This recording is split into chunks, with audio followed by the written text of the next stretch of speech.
If you're experienced, accomplished, and still not getting interviews, your resume may not be the real problem. In today's market, it's not about having more experience, it's about how you're positioned. And most professionals are positioned completely wrong. In this video, I'm going to show you why general resumes are invisible in today's hiring systems, how applicant tracking systems actually rank candidates, and how to reposition yourself as a specialist so recruiters see you as the obvious choice, not just another applicant. The first thing to remember is that general resumes fail in a specialized market. The job market rewards clarity and specialization.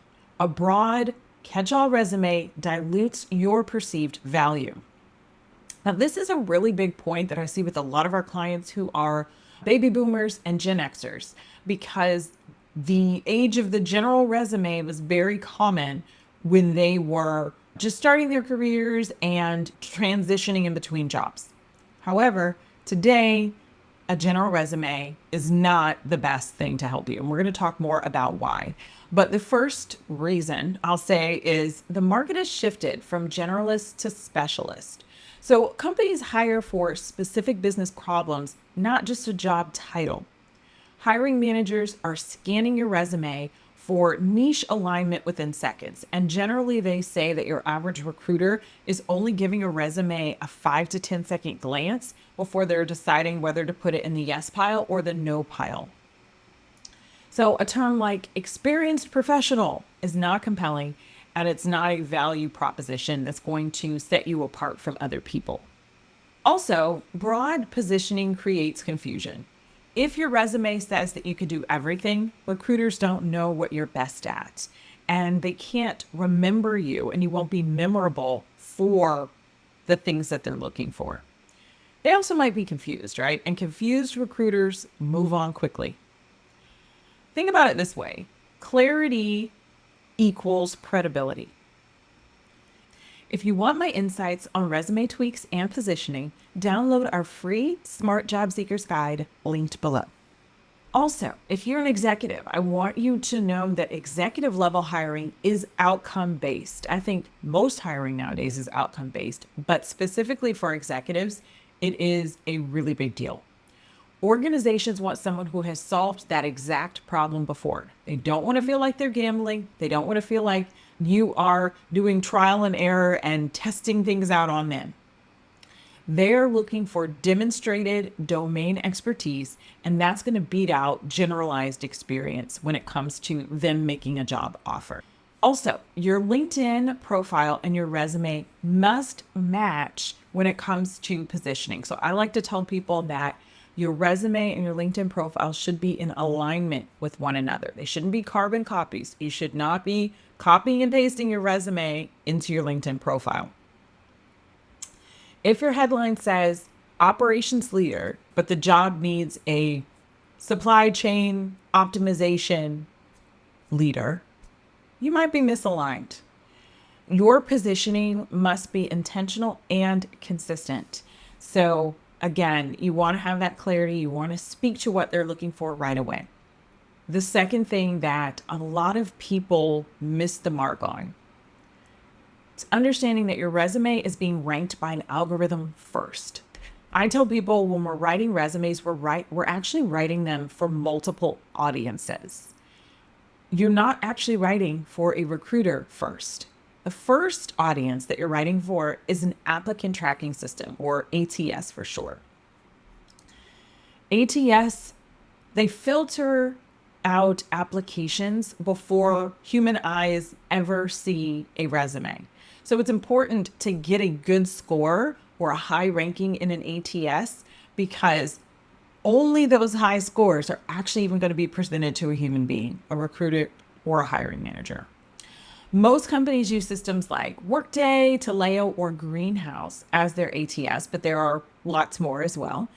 They rank your resume based on keyword alignment. So I generally say, do you have the right keywords in the right frequency in your resume? A lot of people just think, oh, I have that keyword, I saw it, and I went to Chat GPT and it pulled out the keywords and I sprinkled them in there. That's not enough, especially at the executive level. If your resume doesn't match the job description language, it won't rank highly.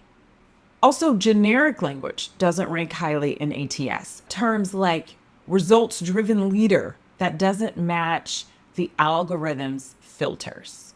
However, specific skills and specific phrases do match. So you want to know what the skills are that the role is looking for, what those phrases are for that role and similar roles.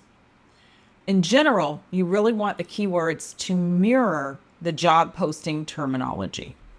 Every job description is a data map of sorts. So this job posting is telling you quite a few things. It's telling you required competencies, core technical skills, industry terminology, tools, systems, platforms that the role is going to use. And again, you want your resume to reflect that language precisely. Another reason why a general resume just doesn't work today is because customization is not optional, especially at the senior level. We have a lot of clients who are senior level and executives. And executives applying with just one general resume, they're really self-sabotaging. I see a lot of executives that could be in two different roles. I could be a VP of operations. I could be a VP of sales. So let me just use the same resume to apply for VP of sales and VP of operations roles. Please don't do that. That's not going to be effective for you.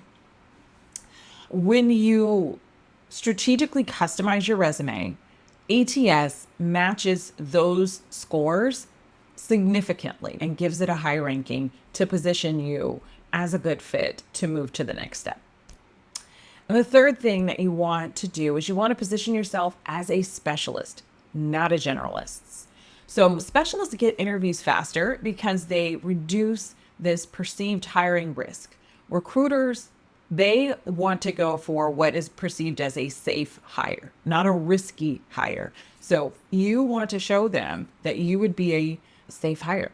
And there's a few ways that you can do that. The first is you want to define your core marketable expertise.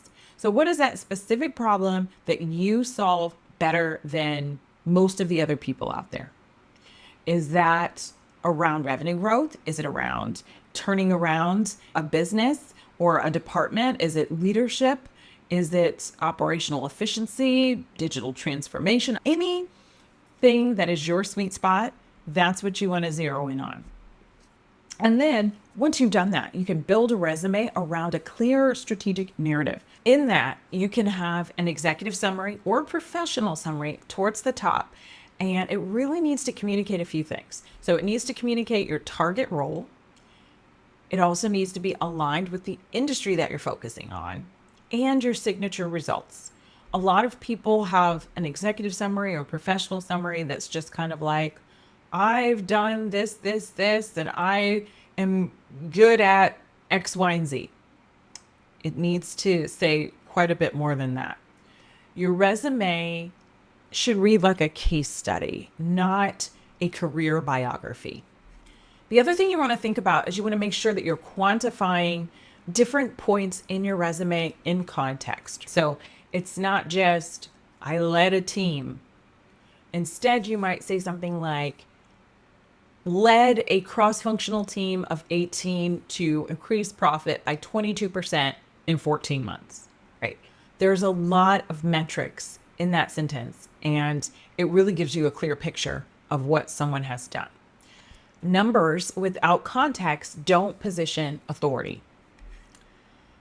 You want to remove anything that dilutes your authority. Early career details that are irrelevant to your target role. I sometimes see people that still have early career jobs that are more than 15 or 20 years ago. You can take those off. Any skills that are not aligned with the job, those also should be removed. And then any kind of overly broad just competency list. So having what we call a skills summary is great.